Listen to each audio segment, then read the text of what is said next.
라는 제목으로 말씀 선포하시겠습니다. 할렐루야.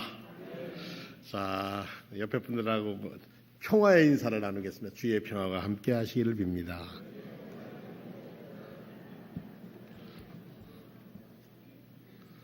오늘은 참 저는 기쁩니다. 다른 날도 그렇지만 약속을 잘 지키신 분들이 계셨어요. 참 아픔 속에 계셨는데 약속을 잘 지키셔서 이렇게 오늘 함께 예배드리게 돼서 가슴이 좀 설렙니다.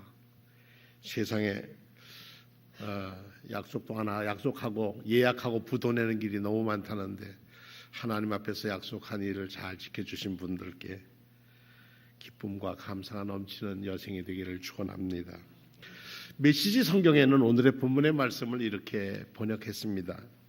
나 하나님께 즐거운 찬송을 부르리라. 나 구원의 하나님 앞에서 즐겁게 뛰놀리라. 나 하나님의 통치의 승리를 믿고 용기를 얻어 기운을 차리네. 사슴처럼 뛰어다니는 나 산 정상에 오른 기분이라네. 이렇게 새로운 번역을 했습니다. 성도 여러분, 감사는 믿음의 척도입니다. 우리는 뭘로 잽니까? 우리 미터법을 써가지고 우리 미터를 씁니다. 미터법을 써 자를 잽니다. 뭐 그게 줄자이든 어떤 자이든 자로 그 크기를 잽니다. 나이가 들어가니까 키가 작아졌어요. 제가 키는 그렇게 큰 키는 아니지만 근데 왜 작아졌냐고 물어보니까 척추 사이가 좀 내려앉는데요. 그래서 작아지는 게 정상이래요. 그래서 이제 정상이구나. 그러나 우리의 믿음은 나이가 들수록 커져야 합니다. 감사할 거리가 넘쳐야 합니다. 그래서 믿음의 크기는 감사의 크기와 비례합니다. 오늘 이 두 마디만 듣고 가셔도 오늘 설교는 다 들으신 겁니다. 감사란 말은 고마움을 나타내는 인사 또는 고맙게 여기는 그런 마음을 감사라고 합니다. 세계 어느 나라 가든지 감사는 말은 좀 다르지만 미국 가서 땡큐 하면 다 통합니다. 그냥 감사하다는 것을 많이 쓰는 나라일수록 행복한 나라입니다. 감사는 구원과 은혜에 감격한 사람들이 하는 것이고 영생의 복을 깨달은 사람들이 그 삶에서 나타나는 믿음의 열매가 감사입니다.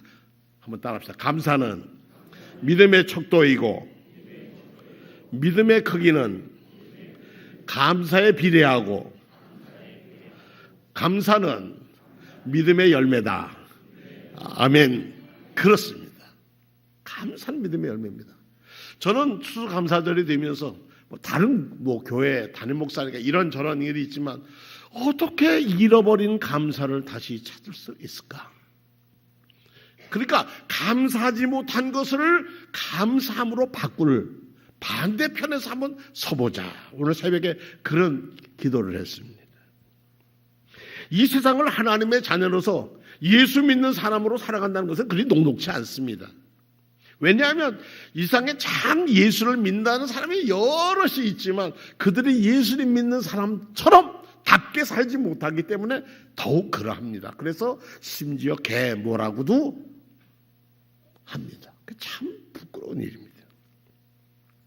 참 힘든 세상 속에서 믿음의 사람으로 살려고 해도 주변의 환경이 아주 보통이 아닙니다. 힘듭니다.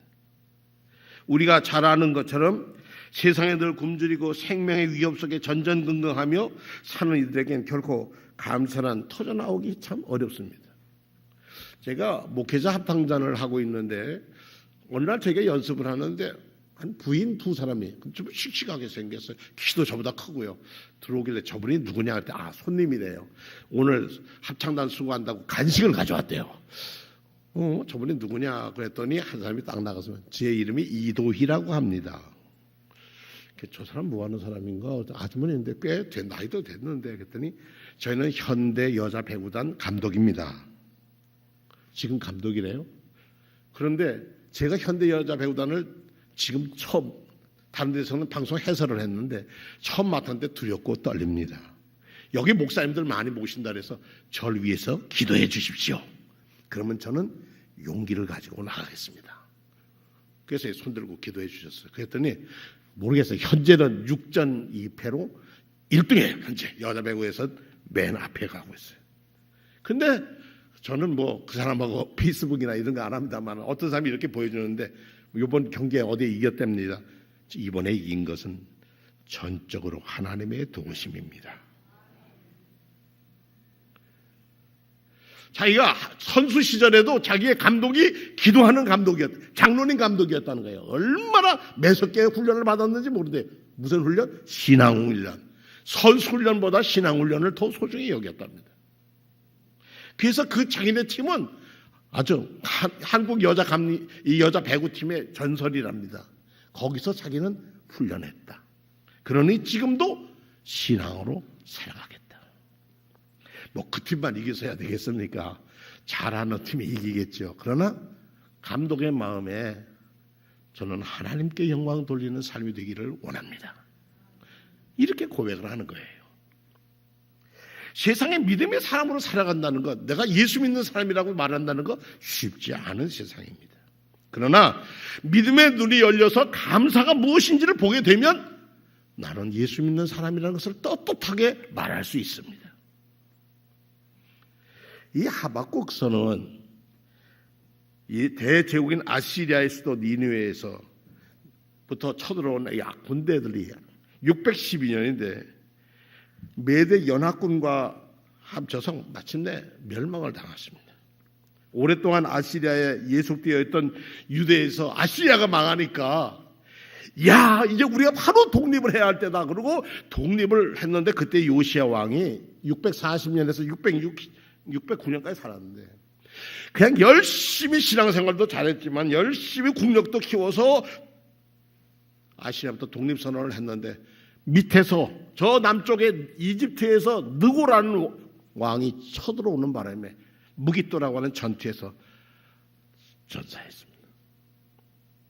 그리고 그 독립의 꿈을 잃어버리고 말았습니다. 그래서 유대 땅, 이스라엘 온 땅이 피폐되었습니다. 적군이 쓸고 가는데 모든 걸 젊은 사람은 잡아가고 재물은 약탈해가고 아무것도 남지 않았는데 이 민족을 향해서 하나님은 구원의 약속을 하시는 거예요. 하박국 선지를 통해서. 무화과 나무에 열매도 없고 올리브가 떨어지고 오양간에는 소도 없고 들때는 양떼가 없어도 그럼에도 불구하고 나는 여호와 하나님이 나와 함께 한다는 것 하나 믿고 감사한다. 그러니까 두려워하지 말고 담대히 살아가자. 이게 예언자가 우리의 그 시대나 지금 시대에나 주시는 위로와 힘입니다. 우리의 꿈꾸는 세계는 믿음의 눈이 열린 사람만이 볼 수 있습니다. 이스라엘 백성의 광야 생활 중에 수시로 불만, 원망을 쏘는 이유는 당연한 겁니다. 사실 그 어려운 저도 고급 그 관광버스로 횡단을 하는데도 정말 아침부터 이 시대산까지 가는 것도 저녁에 갈까 만큼 꽤 먼 거리인데 그 거리를 지금은 길도 잘 놨고 있지만 옛날엔 그 길도 없는 곳을 걸어간다고 생각해 보세요. 얼마나 힘들었겠습니까? 물이 제대로 있어요. 거기에 그 나무가 제대로 있어요. 그냥 광야를 걸어가는 거예요. 그런데 앞서가는 모세는 하나님께서 이 광야의 사막길도 이 수많은 동족을 끌고 가는 것도 도우신다는 믿음의 확신 속에 걸어갔습니다. 그러니까 거기 믿음이 없는 사람들이 따라가면서 이런저런 사건이 벌어지는 것은 당연한 거라고 생각해요. 그러나 당연한 것이라 생각하는 곳에서 믿음으로 참고 넘어갔던 여호수아와 갈렙은 하나님이 약속한 가나안 땅까지 갈 수 있었습니다. 모든 사람이 다 당연하다 하더라도 그런 거야 불평하는 것도 당연한 거야 할지라도 나는 감사하리라. 하나님이 하나님의 언약을 아브라함과 이삭과 야곱에게 맺은 언약을 반드시 이루리라 믿고 따라간 사람만이 가나안 땅에 갈 수 있었다는 얘기입니다. 의심은 사탄의 것입니다. 에덴 동산에 있는 아담과 하와도 유혹했으니 예배당 안에 앉아있는 우리의 마음은 왜 유혹을 못하겠습니까? 어디서 멀어지게? 성경에서 멀어지고 예수님의 뜻에서 멀어지고 하나님의 가르침에서 멀어지고 말씀을 읽는 데서 멀어지고 예배에 참석하는 것에서 멀어지고 자꾸 멀어지게 합니다. 그러면 세상에 오래 머물면 거기에 물들게 만듭니다. 그리고 세상의 이치가 교회의 이치라고 우겨댑니다. 그건 아닙니다. 인생의 불평불만 속에서 우리는 그래도 들여나가면 네잎 크로바가 있는가 하고 찾아봅니다. 행운이라고 하니까요. 근데 네잎 크로바의 네잎은 행운이지만 세잎은 행복이랍니다. 세잎 크로바의 꽃말은 행복이래요. 네잎은 뭐라고요?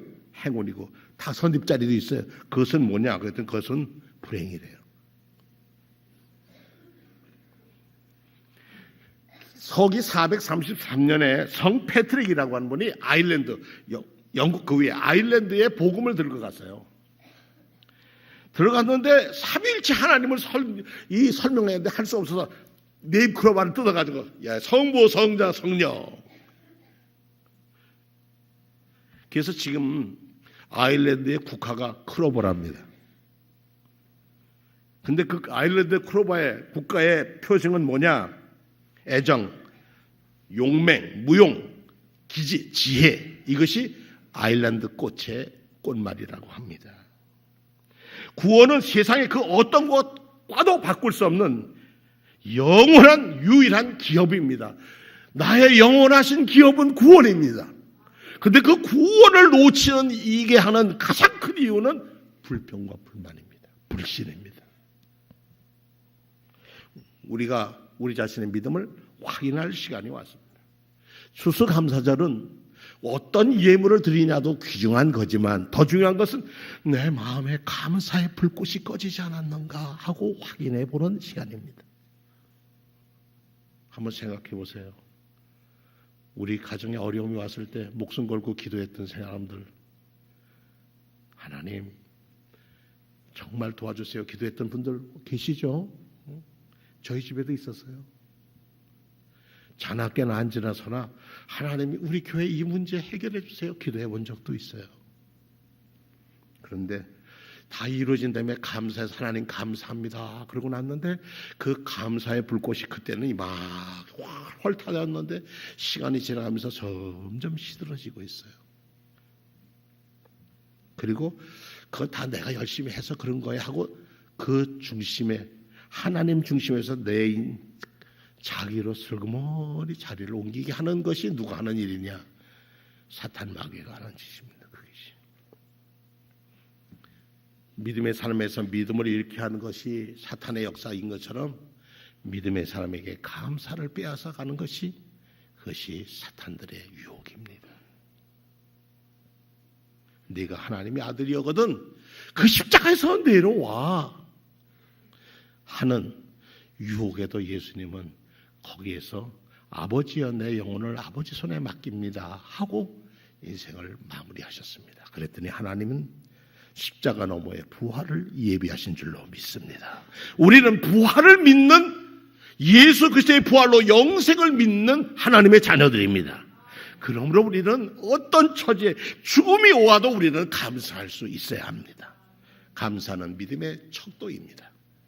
여러분의 믿음이 하나님 앞에서 인정받는 믿음 되기를 축원합니다.